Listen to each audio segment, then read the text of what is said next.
Mikopo hii dhamira ni kuwasaidia kuinua vipato vyenu, kama ni wafanyabiashara kwenda kukuza biashara, kama ni wakulima kwenda kuwaongezea uwezo mweze kulima zaidi.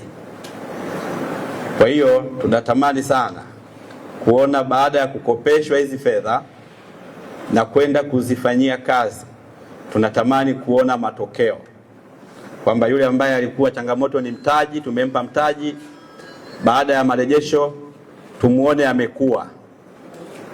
Lakini pia fedha hizi zinatakiwa kurejeshwa. Ilielezwa hapa na mimi nafahamu wako ambao wana shughuli ambazo tunazijua tukiwapa hizi fedha wanaenda kufanya vizuri, wenyewe kujiajiri lakini kuajiri na wenzao. Lakini wako dhamira yao ni fedha, pengine wana changamoto huko mbalimbali kwenye maisha yao, wanahitaji tu fedha. Kwa kuwa wanajua halmashauri inakopesha, wanaweza kuja na maandiko mazuri sana na mkawapa fedha. Mkiwapa leo, kesho wanazitoa, kunakuwa na kikao huko kisichokuwa na muhtasari cha kugawana hizo fedha. Kwa hiyo unawakuta wawili pengine wana biashara, wanaenda kuweka hizo fedha, wanaweza kurejesha. Lakini unakuta wengine kwa kuwa changamoto yake kulipungua bati kwenye ujenzi wa nyumba yake, anakwenda kununua bati, fedha zinakwisha.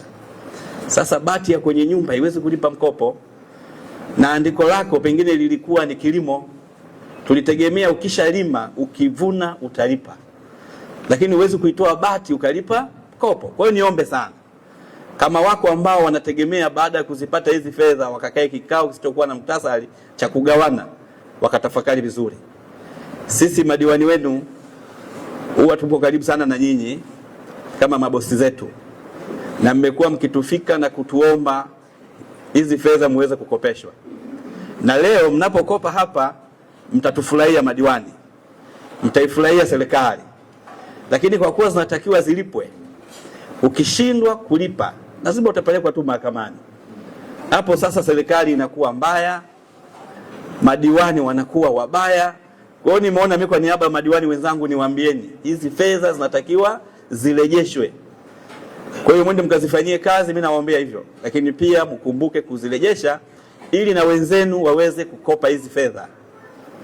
Lakini pia natamani nitumie nafasi hii, hizi fedha tumezipata kwenye tozo, ushuru na kodi mbalimbali, na nyinyi muwe mabalozi wa kwenda kutusaidia kwa wananchi wengine kuhakikisha tunalipa tozo, ushuru na kodi hizi, ili halmashauri iwe na uwezo wa kukusanya fedha.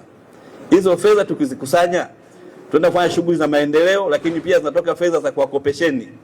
Kama hatutakusanya fedha, hatutakuwa na fedha za kuwakopesha. Kwa hiyo nyinyi pia muwe mabalozi kwenda kutoa elimu, kuona kumbe tuna haki ya kulipa hizi ushuru, tozo na kodi, kwa sababu tukisha zilipa zinarudi kwetu kwa ajili ya kutuletea maendeleo.